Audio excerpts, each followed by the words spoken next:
In the bustling city of Lakuku, there lived a man named Chief Olusegun Adekunle, a political godfather with unparalleled influence. He was the puppet master, pulling strings from behind the scenes, determining the fate of politicians and the future of the state. His word was law and his whims were catered to by all.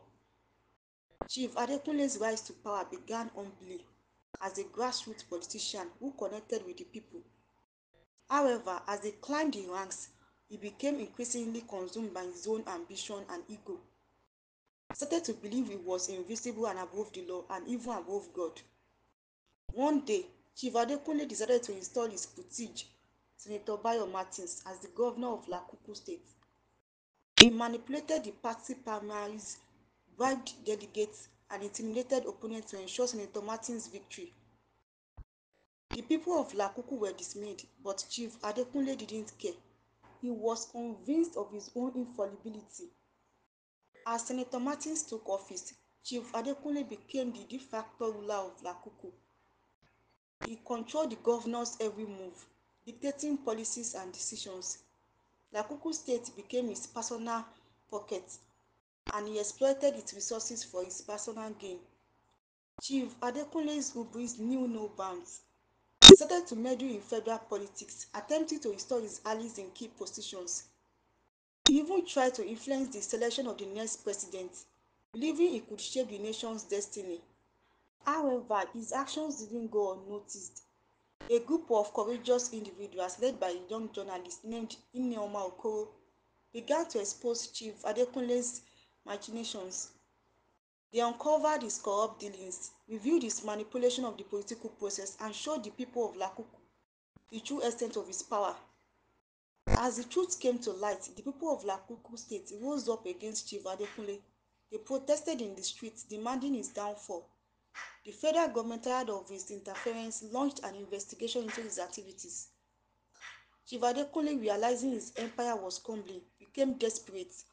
He tried to silence Nneoma and her team, but they refused to back down.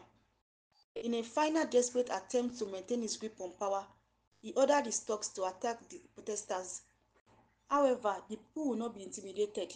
They stood firm, and the talks were met with fierce resistance. In the chaos, Chief Adekunle was caught and arrested. His reign of terror was finally over. As he sat in his prison cell, Chief Adekunle realized the error of his ways. He had tried to play God but met his Waterloo. He understood that true power comes not from manipulation and coercion, but from serving the people. The story of Chief Olakunle The story of Chief Olusegun Adekunle serves as a cautionary tale about the dangers of hubris and the importance of accountability. It reminds us that power is a trust and not a personal fiefdom, and that the people will always demand justice. In the end, Senator Martins was impeached and a new people-centered government was elected. Nneoma Okoh became a celebrated hero, her courage inspiring a new generation of Lakuku, and Chief Adekunle, the once mighty godfather, spent the rest of his days in quiet reflection, a shadow of the man he once was. After his imprisonment, Chief Adekunle's world was turned upside down. He was stripped of his wealth, influence, and status. His once loyal friends and associates abandoned him, and his family disowned him.